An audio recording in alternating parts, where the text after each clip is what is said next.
Good morning, Sean. We are recording this the day after Thanksgiving. How was your Thanksgiving, my friend? It was awesome, dude. I really had a good time. I'm in Minnesota. Represent. How about you? I'm in Maui. It's I a better win. place. More sun and ocean there, but hey. I went to the beach yesterday. I want to talk to you about something that I've been thinking about a lot over the last few years, but especially lately. We had just talked about this before we got on the show is reps. It is the core part of success for fitness, right? Reps. hmm That's where the name comes from. For business, you don't get better until you do reps. And for art, I've been posting a lot of reels lately. Most of them are terrible. My art over the last 6 or 7 years started terrible. Now it's slightly less than terrible. But you only get better by doing reps. And then we talked about this show, which is, episode 14. It's nothing. We've been kind of doing it really low key, not putting a ton of energy into it. But we're getting better, and it's because we do reps. So, what is the importance of reps? Like, how do you see it in terms of like content, business, which is where we fall that like merge, but then also like you're an artist. Yeah, that's good. Good question. I think as you evolve as a person, like when I look at it as reps, when I was a kid, I didn't think of reps. Like for instance, learning to ride the bike, you're just like you keep trying, you keep trying. I think there's a certain age where it clicks, where we get like more self-aware of like, oh, there's reps or other people are doing it faster. But I love the analogy of like just getting the reps in. There was a video of Gary Vee that I watched this morning of him posting content from 2007 where it was Thanksgiving and he's talking about gratitude and the Jets and persistence. And it's like, other than a couple things that he might have mentioned, you wouldn't have known that it was 2007. And then it cut to him to 2023. And he's like, I'm persistent, I'm consistent. And he didn't say reps, but like he's gotten in the reps. I think keeping the mantra of, trying to get 1% better or doing something different, like I'll put it to you this way. So like creatively, I'll look at it as like constraints to bring out the creativity. Like if you only have a prime lens, how are you going to shoot with that? How are you going to make it better? Are you going to step back more or do more rack focuses? So like if you can try to change the mindset to it being like a challenge, I think that's powerful versus just getting in the reps, doing the same weight each time. So every time, try to be intentional and get better. But I'm proud that we've been consistent with this and we've done it. I know, like you said, it's been a little bit low effort. We're getting a little bit better here and there, and we're going to start having guests on soon. But just the fact that we show up, we're committed to it, and like even with all of our crazy schedules and traveling, we still find time to make it work. Yeah, and I know this has been pretty low effort, but in the last week, 2 weeks, so I hired a VA. She's been pretty good. She's getting better. As it really comes down to me and the things that I need to do. But we built out a guest prep sheet, a Calendly link, which you've started using, a guest form so we can bring in bios and headshots and all that stuff. And then we're using the Riverside to do the short clips, and that's getting better. So it's coming along, and it's, what's interesting about reps is that when you quit, you don't just lose momentum. A lot of times you actually go backwards. If you go to the gym every day for 20 years and then you stop going to the gym, it's like in 5 years, you're going to look maybe less. You're going to look like a slob. It goes away. So the game is really, I call it reps. But I mean, I also like what you said about goals. But 5 years ago, I did a podcast for 1 year. And what I found is the production was too much. And so I quit. Instead of what I should have done was eat the cost, hire somebody, and just like, hey, you need to do the production. And I could keep going. And even if I wouldn't have gotten 1% better every week, I could have gotten 5% better, 10% better over a year and kept it going. And then maybe the next year I had more time, it could have gotten, 20% better. And so what happens is reps are important, but now I'm starting to learn, and I think I said this last episode, I'm starting to learn that to outsource in order to keep the reps going, you have to outsource the parts you're bad at. And there's certain things you can't outsource. You can't outsource your bench press. But with podcast production, you can outsource a lot of it. So not only did we start like practicing, now we can outsource the parts that are high friction for me that we don't have a lot of time for. So now it's like, hey, all we have to do is show up for an hour and do our part. Mostly, right? Mostly. So yeah, it's been a really interesting experience. I regret having quit because all of the things that I'm trying to build now are things that I've already built in the past, and I just lost because I gave up. I gave up on them. So this podcast is going to last forever. I don't care how much money it costs. Somebody's going to run this thing with me. I'll get help, and somebody will run this thing with me. And then on years where, I don't have a lot of time, we'll do the minimums, maybe hopefully a little more than the minimum. And then on years that I have a lot of time and it's exciting, then we'll do it big. Yeah. No, I look back at my career too. There's been a number of instances where I've quit things, and then I always wonder, where would I be had I stuck with it? And I think something like this, where sure, it takes time, there's production. I mean, we're at the time where it's easier now than ever to do a podcast with all the AI and the tools and streaming and internet. That's why I started. So, That's why I was like, I can't pass this opportunity up. I'm doing this for a living with Brandon. I'm doing it for a living. I believe in it. I have enough resources that I can throw some money at it. And, it's a little bit negative right now, but I do have a course coming out. I do have some coaching products that I've been offering to people. So if you want to support the podcast and you want to look great on YouTube and you look great on your set, you can pay me to help you for both of those. I can help you, look great on set, and you can support our endeavors. But I love what you said earlier about, not just reps, but goals. I think about this with the gym. I know plenty of people that go to the gym for 10, 20 years, maybe not that long, but 5, 10 years. They go to the gym regularly. I see them all the time and they don't get in shape. And it's because they do the reps, but they don't have that second piece, which is like half of it is intensity and half of it is goals. It's like and I think those go hand in hand. If you don't have a goal, then you're not going to have any intensity. So just doing reps, if we just did what we're doing now, it's not going to work. We have to say, okay, what's next? Next, we have to start getting outside guests in here, which is not a problem. It's just I haven't tried. We haven't tried. We have a long list of people who will come on the show and talk with us. yeah. Then we get guests. Okay, well, now I'm going to hire somebody to do better YouTube thumbnails. Okay, I haven't shared it on my social platforms at all. That's, I don't know, 10,000 people between all my accounts that some percentage of people will, listen, watch. If we can work the algorithm on YouTube a little better, that'll grow. All these things that we haven't tried yet. So there's a lot of runway.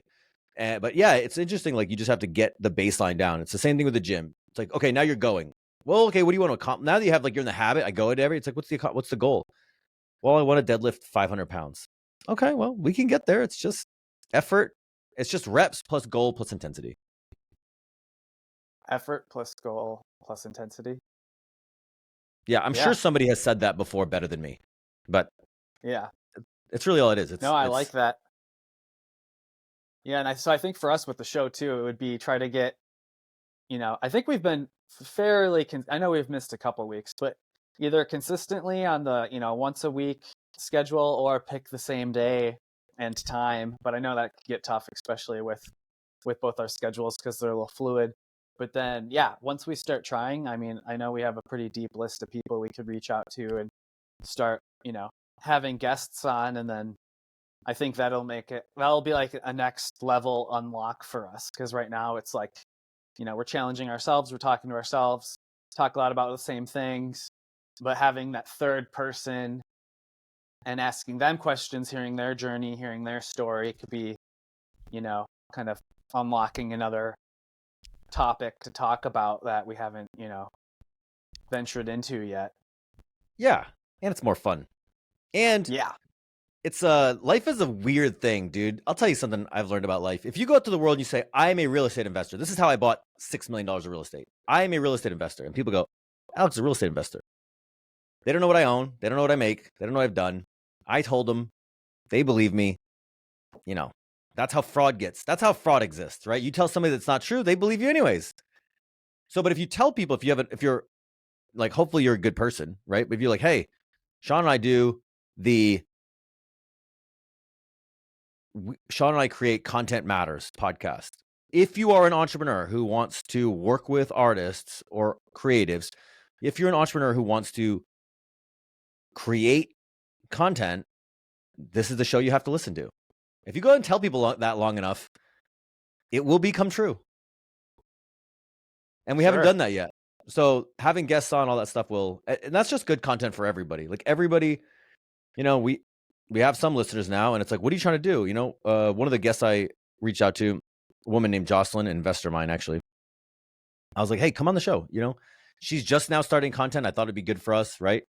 It'd be a good person to talk to. She's just like, how do I do this? And I'm like, I don't really know, but I'll tell you, we can talk about it, right? If she goes to the world and she's like, I am the real estate agent to deal with in, central North Carolina, if you yell it loud enough, it will become true. That's what, that's why Pineda's done so well. He's like, I'm the biggest flipper in Las Vegas. I don't think he is the biggest flipper in Las Vegas, but the person who is the biggest flipper in Las Vegas is not yelling it loud enough. And so therefore Ryan's just blowing up. Yeah. Well, I think too, I've said it before. I think Omar El Takori was the first one to quote it, and I might butcher it here, but it was visibility beats ability. So 100%. You might not be the biggest, but if you're the biggest on, maybe he does 100 flips a year, and there's somebody else out there who does 500 flips a year, but they don't even post and they're not on social, and everyone only knows the guy that does 100 flips a year, and he has a huge following. I think perceived, that he's bigger than, does more. Well, not only that, then people start bringing deals. So then you actually do become the biggest, because then people are like, sure, oh, I'm going to bring this guy the deal. So if we, again, I'm going to say, hey, I am at the forefront of business, entrepreneurship, and artist. I am at those two industries. I don't even want to say industries. Those two forces are merging. They've always merged, but like never like this. Now everybody wants to make content. They want to look good on camera. They're like, what kind of camera should I buy? What kind of light should I buy? What's the difference between 24 and 60 frames a second? All these very artistic sort of technical questions. How should my framing look? Like this is very deliberate. So if I yell long enough and loud enough that I am at the forefront of these two forces, not only will people think it will be true, they will treat me as such, and then it will be true. And it kind of already is true. There are a couple. There's the Omar El Khattauri, but I don't know how much business he's done. I think most of his businesses come from creating content first, whereas I was a business guy who started creating content. So, and I don't care which one you come from, but if you yell it long enough, this is for everybody. Whatever it is you do, go to the world and yell it. And when I say yell it loud, I don't mean like into a microphone. I mean, say it every day, right? Go on podcasts and say it. Start your own podcast and say it. If people come up and they look at Alex and they're like, oh, this is the guy who creates podcasts for Brandon Turner. He creates a podcast about creating content or create a podcast about creating podcasts. It just becomes true. People believe it. They treat you as such. And then if it wasn't true before, it will become true. It's a self-fulfilling prophecy. Once you put it out there, people see you do it. You have the actions that follow. It's self-fulfilling bullshit. Yeah. I'm going to tell you what I am. Doesn't matter if it's true. You're going to treat me like that, and then it will become true, because all the things that I wanted, which is to talk to people who are at the merge of entrepreneurship and artistry, all those people will come talk to me, and then it will become true. Totally. Well, I've had a couple of people say that they've watched and listened to our podcast, because at first I feel like I was kind of like almost like in the closet with like, oh, we have a podcast. Like I'd downplay it and say, oh, we just do, Riverside, and we talk for an hour, and then we post it and upload it, but like I was like scared to label it the podcast. And then had a DM too. I know we've talked about it, but people are reaching out now saying, hey, when can we be on the show? So I think if we continue to do it, it's just going to keep growing and growing. And yeah. Well, you gotta, we talked about the artistic process at the beginning of the show, but this is of all the things that I've done in my life, I think I said this on the show before, running through the artistic process is the hardest. From buying millions in real estate to deadlifting 600 pounds, the artistic process is the hardest. because you have to do it in public. If I miss a deadlift, nobody knows. And it doesn't matter. There's no real stakes. I have as much time as I want to go and do that. And it's a very personal journey. With business, you lose money, but nobody knows, right? There's lots of people in the world that lose money and they go on the internet and they're like, let me teach you how to do this. And they're losing money. That's very common, especially in real estate right now. But with artistry, what's interesting is the only way that you can get better is by putting your work in public every day. I do not believe that you can take a camera and go shoot, right? Take a video of an event, like you do an event, and then like edit it and leave it on your computer and then improve. You have to do the hardest part, which is, let me show you how much I suck today. I have to share it with the world for the world to judge. It's not an internal process and it's not a balance sheet, like a profit and loss statement judgment. It is a public judgment. So you have to show all of your terribleness across your career nowadays online, right? It used to be like in an art gallery or in a magazine or whatever it is. You have to show it to the public. Even if you're shooting for individuals, you have to show them. And then you have to get their feedback and they're like, they're not that excited. Well, you did a terrible job. Well, tomorrow I have to do better. So I think the artist process is the hardest thing that I've ever done because it only works with public judgment. And I think that's why a lot of entrepreneurs struggle with content, because it brings out they can be very successful in business, but it brings out a whole different level of insecurity that a lot of them have not tapped into or had to tap into yet. And it's your face, it's your sound, it's your your ahs, your like, how long is this? How do I make this into great short clips? I don't know. I might not be good at short clips. So now, it just brings up all these new insecurities. It's not easy. Yeah. Okay, so it was either you or maybe Ryan Pineda that I heard talking about this, and tell me if this was you, but you're talking to somebody who's done like sold over 100 homes, and they've done 6 houses that were like Airbnbs, and they're just getting into starting content, and they were talking about feeling like an imposter, like the imposter syndrome. That's one thing that I've seen with a lot of people, regardless of everyone always feels like an imposter regardless of where they're at. But this person was talking about like, all right, you've sold over 100 homes and you've done 6 Airbnbs, and you feel like you don't know enough about real estate to talk about it on the internet. And when I heard that, I was like, oh, wow, that's crazy. Because to me, like, that's a lot, like that somebody with no experience, I'm like, dang, they're an expert, and hear that they thought that about themselves. And, I was talking to a guy the other day. He said, talking to the camera feels like public speaking for me.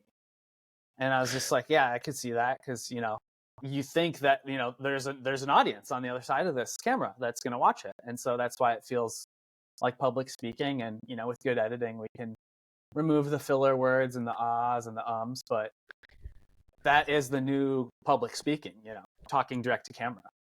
Most people are going to be terrible at speaking to a camera because the camera doesn't have body language.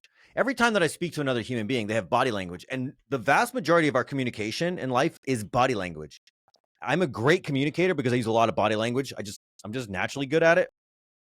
But with a camera, I'm actually pretty terrible at speaking, especially like in short form, YouTube, whatever it is. That's why a lot of people script, because the camera there's no conversation to be had.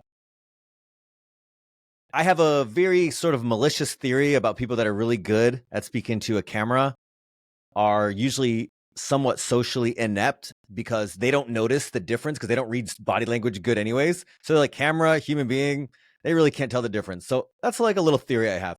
This is why I think most people should do podcasts, because at least then I can talk to a human being. And if you can, learn how to speak well, learn how to, get a couple of short form bits, speak in that like in good 60-second bits. And I'm not great at it, but if you can do those two things, you can have a conversation with a human being and get a lot of great content out of it without having the really difficult process of having to learn how to speak comfortably to a camera, because it's not comfortable. It's not going to be comfortable. It is awkward at best. And I think most people are bad at it for very good reason. I don't think most people should be good at it. It's not a thing that you should get good at necessarily, because it's so unnatural.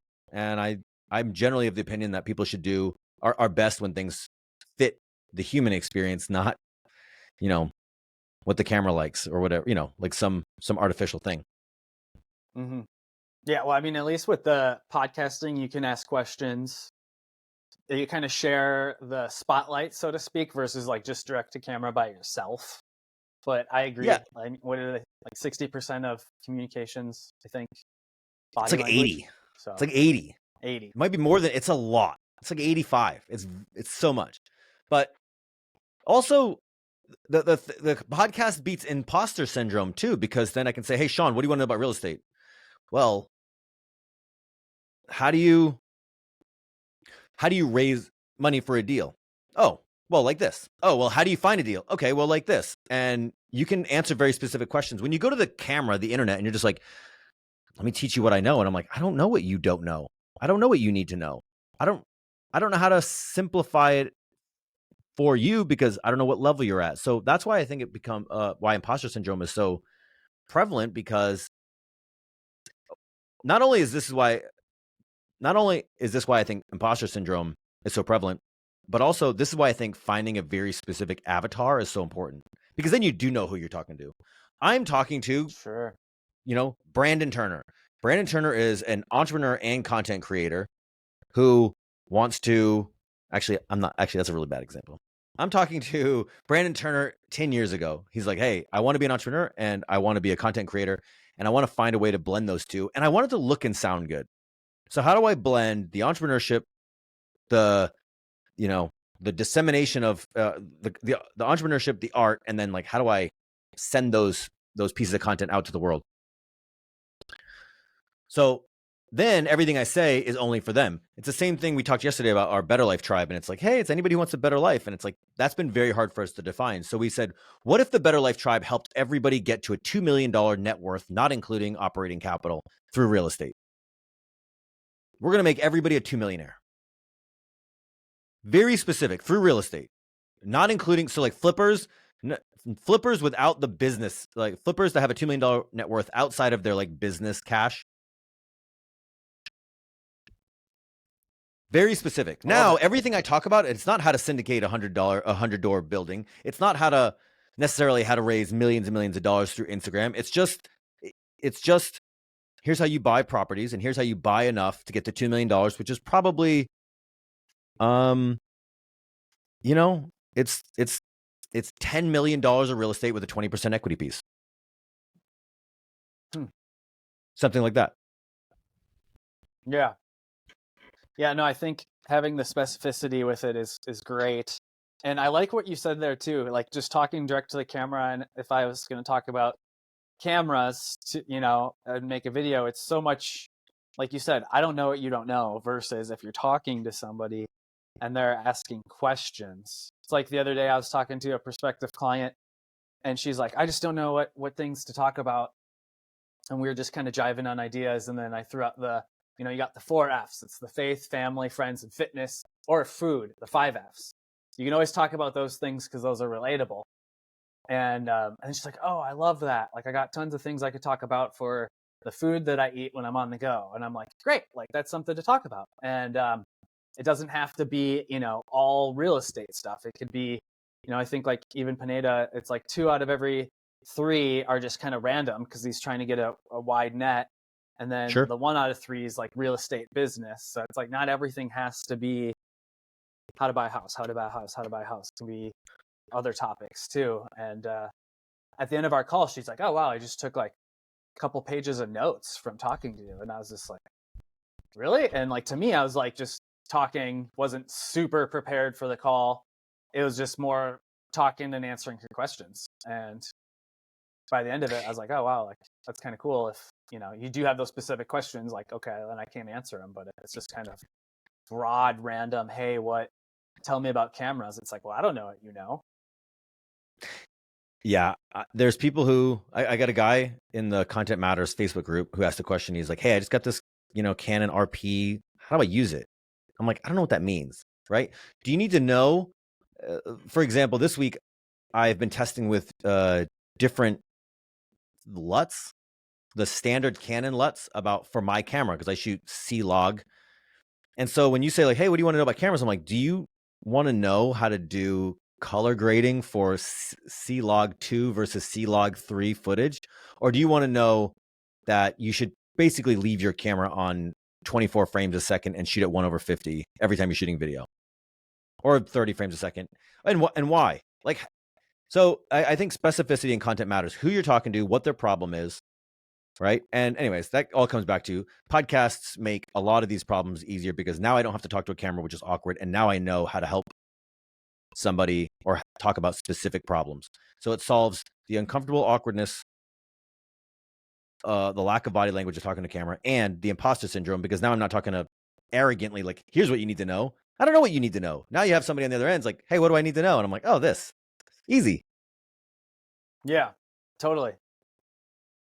So I was watching a Gary V video trying to get some inspiration before this, and one of the things that he said was he thinks Instagram is a little too oversaturated and you have to be so good and so pro to stand out now on Instagram. But there's other platforms that are still being slapped on. And I'm curious, Alex, what do you think of that? What do I think about other platforms being slept on? Yeah, like he was saying, like people aren't utilizing LinkedIn and Facebook enough. And I was like, okay, I could see that. Definitely LinkedIn, but I'm kind of curious what it's like on your feeds and when you log in. We are growing faster on LinkedIn and Facebook than we are on Instagram right now in terms of brand content. Oh, wow. Okay. I think for most people, I think the play for most people, myself included, is to the days of 5 to 7, 10 years ago, where you just come on the social platform and you're like, I'm just going to grow an audience and I'll figure out how to monetize it later. I think those days are over. I think you need to figure out how to monetize whatever it is you want to do first. And so if maybe you're a realtor or maybe you have a course, you have something to sell. If you have something to sell or a service, like you're in good shape. Now, pick a platform, go make enough that you can hire staff. Because it's really going to come down to having help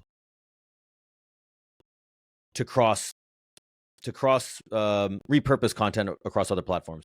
I don't think that a person who isn't making money from content should spend a lot of time moving around on different platforms and being, scattered.